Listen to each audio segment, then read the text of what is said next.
भोपाल में प्रदेश भर से आए वंचित समाज के कार्यकर्ताओं में आपसी समझौता हुआ और सैंपल प्रदेश के संभाग स्तर पर वर्गीकरण के मामले को लेकर राज्यपाल, मुख्यमंत्री, देश के प्रधानमंत्री और राष्ट्रपति के नाम एक ज्ञापन अपने अपने स्तर पर सौंपेंगे। अखिल भारतीय अनुसूचित जाति युवजन समाज के जिलाध्यक्ष अर्जुन घावरी ने बताया है कि कोटे पे कोटा आरक्षण को लेकर ग्वालियर, रतलाम, उज्जैन, इंदौर, भोपाल, रीवा, सीहोर, अशोकनगर, देवास, मंदसौर आदि शहरों के बसोड़, धानोक, होला, कौरी और बाल्मीक समाज के प्रमुख रूप से कमलेश गोथरे, अशोक बाल्मीक, शैलेंद्र खरे, विशाल कंडारे और शैलेंद्र मोहना, पटेल राम, भरोसे भगवानिया और जीतू मालवीय, श्याम अजय पाल, महेश गोहर, वकील अजीज, सूरज गोहर आदि प्रमुख रूप से रहेंगे उपस्थित। देखिए, आज हमारे साथियों ने के आमंत्रण में भोपाल पहुंचा हूं। ओबीसी महासभा का मैं राष्ट्रीय अध्यक्ष हूँ और विजय कुमार लिखता हूँ। देश भर में हम लोग सभी राज्यों में काम कर रहे हैं। आज ये जो महत्वपूर्ण विषय है जो माननीय सुप्रीम कोर्ट ने दिया है कि आरक्षण वर्गीकरण होना चाहिए, ये पूरी लड़ाई हिस्सेदारी की है। जो हिस्सेदारी में छूट गए हैं उनको हिस्सेदारी देने के लिए ये पूरा वर्गीकरण किया गया है और ओबीसी महासभा और तमाम सारे हमारे जो संगठन है इस पूरे आंदोलन को समर्थन देने के लिए मैं यहाँ खुद आया हूँ और इस लड़ाई में तन से, मन से और संख्या बल से इस पूरी ओबीसी महासभा की तरफ से मैं यहाँ पर खड़ा रहूंगा हर तरीके से। ये लड़ाई बाबा साहब ने लड़ी थी, ये लड़ाई काशीराम ने लड़ी थी, ये तमाम सारे हमारे महापुरुष ने लड़ी थी। उन्होंने कहा था कि जिसकी संख्या उसकी हिस्सेदारी होनी चाहिए। आज वाल्मीकि समाज हमारा छूट रहा है, हमारा तमाम सारी जातियां हमारी छूट रही हैं। वो भी जी सर, आज मध्य प्रदेश की राजधानी भोपाल में ये दूसरी बैठक कर गई है। जैसे हमारे कल्याण जी ने जो बताया,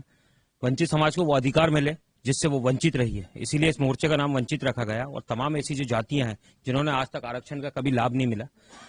और लगातार वो जो अंतिम पंक्ति में बैठी जो जातियां थी वो लगातार पिछड़ती गई। इस मुद्दे पे लेके हम पहले तो सबसे पहले तो हम सब लोग यहाँ पर जो आए हैं और भी हमारी वंचित आदि वो सुप्रीम कोर्ट का धन्यवाद देती है कि वो सुप्रीम कोर्ट ने इस पे पुनः विचार करा, क्योंकि आपको ये 1975 का मामला था, उसके बाद 2024 में जिस तरह का ये आया है वो वंचित समाज के हित के लिए आया है। तो पहले तो हम उनका धन्यवाद देते हैं और हम सबसे पहले आज एक बहुत ही महत्वपूर्ण मीटिंग है, ये सेकंड मीटिंग है मध्य प्रदेश में। जैसा कि आप लोगों को ज्ञात होगा कि 1 अगस्त 2024 को माननीय सुप्रीम कोर्ट ने अनुसूचित जाति आरक्षण में वर्गीकरण करने के लिए एक सब क्लासिफिकेशन यानी वर्गीकरण का एक आदेश दिया है पूरे देश के लिए। और इसी देश के लिए जो आदेश दिया है उसमें कुछ जाति विशेष के लोग विशेष लाभ ले रहे थे आरक्षण में से, तो उसके लिए माननीय सुप्रीम कोर्ट ने चिंता की और जो वंचित जातियां रह गई है उनकी चिंता करते हुए उनको इस देश में प्रतिनिधित्व देने के लिए, सत्ता और व्यवस्था में प्रतिनिधित्व देने के लिए सुप्रीम कोर्ट ने आदेश दिया।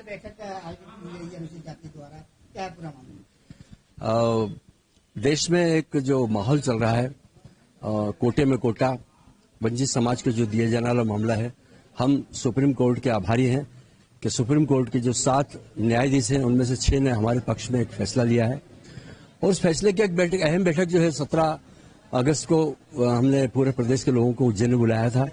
और उसमें तय किया था कि प्रत्येक जिले, संभाग स्तर पर अपने अपने जिले में राष्ट्रपति के नाम, देश के प्रधानमंत्री के नाम एक ज्ञापन दें